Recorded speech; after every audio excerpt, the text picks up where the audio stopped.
And on the Christmas Eve of 1979, Soviet troops rolled in to conquer the Afghan land in order to help out their communist brothers. Washington was soon notified about the invasion. Ronald Reagan authorized the covert funding of the Mujahedeen fighters, signing the now declassified NSDD-166. The Soviets eventually pulled out of Afghanistan before its dissolution in 1991, and the vast amount of money given by CIA and the Saudi intelligence agencies, and along with the large arsenal of weapons given to the Afghan rebels, was still at their disposal by the end of the conflict. The Soviets lost, but no one actually won. The Mujahedeen was here to stay, led by Ahmad Shah Massoud, who defended 9 Soviet offensives, and another leader, Gulbuddin Hekmatyar.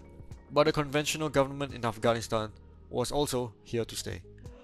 Soviet advisors stayed behind to supervise the government led by President Najibullah. The CIA signed the NSDD-168, stipulating that the country of Afghanistan should have self-determination, letting the people choose their own government. Najibullah's government was also not popular among the people. There were heated disputes between the two commanders on who should take the capital, bringing them close to a civil war. Although the internal affairs of Afghanistan were from NSDD-168 strictly up to the Afghans, its neighbors like Pakistan had a different plan. The ISI did not like Massoud because he was too pro-India for their liking. It didn't necessarily serve their interests, since Pakistan and India, still to this day, sworn enemies, after their brutal civil war in 1947. All of this coalesced into what we call the race to Kabul. After the dissolution of the Soviet Union in 1991, the advisors of Najibullah's government left. Benazir Bhutto, Pakistan's Prime Minister, and the ISI conspired with Hekmatyar to take the city of Jalalabad in order to use that city as a springboard to take Kabul, thereby winning the race against Massoud. Hekmatyar, declaring that the city would be taken in 2 weeks, failed miserably because he forgot that a conventional army would mop the floor with a guerrilla freedom fighter group in a conventional war. They were stuck trying to take the city for a month, and this, in turn, gave Massoud time to take his forces to Kabul after Najibullah's government fell in 1992. The Mujahedeen government led by Massoud was born, and Hekmatyar's reliability to the ISI plummeted. After the Soviet invasion and the race to Kabul, crime, instability, and drug trafficking was rampant. Out of the chaos came a group that promised order and stability. A group of Deobandist Muslims formed to put an end to this. The Taliban was born. The ISI jumped on this opportunity after realizing that Hekmatyar was no longer a reliable client, and the ISI started covertly funding the Taliban, allowing the Taliban to expand their influence and get more powerful. This gave them the opportunity to overthrow the Mujahedeen government. With the funding of the Taliban, it didn't take long for the Taliban troops to storm into Kabul, and there was a new leader in town. Mullah Muhammad Umar was the new leader of Afghanistan. They also beheaded Najibullah and displayed his head on a stick after he was found sitting in a UN compound and translating a book into Pashto. The Mujahedeen were driven out westward of Afghanistan to the provinces and less prominent cities, and America refused to recognize the new government. But the Saudis let it happen anyway because the Saudis thought that the Taliban would chill out after a while, which was pretty much what happened during the birth of the kingdom. The looming threat of transnational terrorism was at the world's doorstep.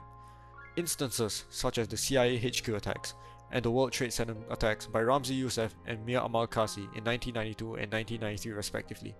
Other instances included a thwarted plan to crash a plane into the Eiffel Tower and a Spanish tourist getting murdered in Africa. The sheer number of attacks that took place, both in and outside the United States, was so high that FBI analysts concluded that a new generation of terrorists has appeared over the world stage the last few years.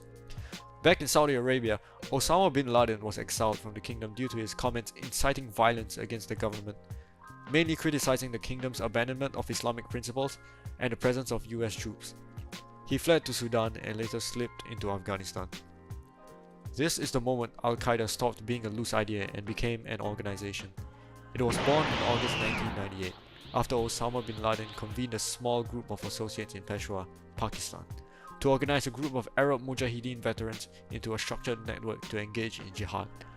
During bin Laden's exile in Sudan, Al-Qaeda was able to expand its influence and receive funding after the National Islamic Front regime had assumed power in the 1989 coup d'etat, making Sudan a safe haven for bin Laden. Bin Laden, using money from his own pocket, funded $1 million a year to the construction of training camps for Al-Qaeda fighters, training them in demolition, urban warfare, and preliminary chemical weapons handling. At this point, it's pretty obvious that Osama bin Laden was becoming more of a threat to the United States and its allies with each passing day. The CIA had already been alerted about the potential dangers he posed to American security if he was left unchecked, but he was still nowhere to be found. The search for bin Laden had only begun, and will only lead to many failures and near misses due to various failures that will be discussed in the next part. Hey guys, this video took way too long, so if you appreciate the effort, don't forget to like and subscribe. And also, if you haven't seen part 1, be sure to watch it so you can have a better understanding of part 2.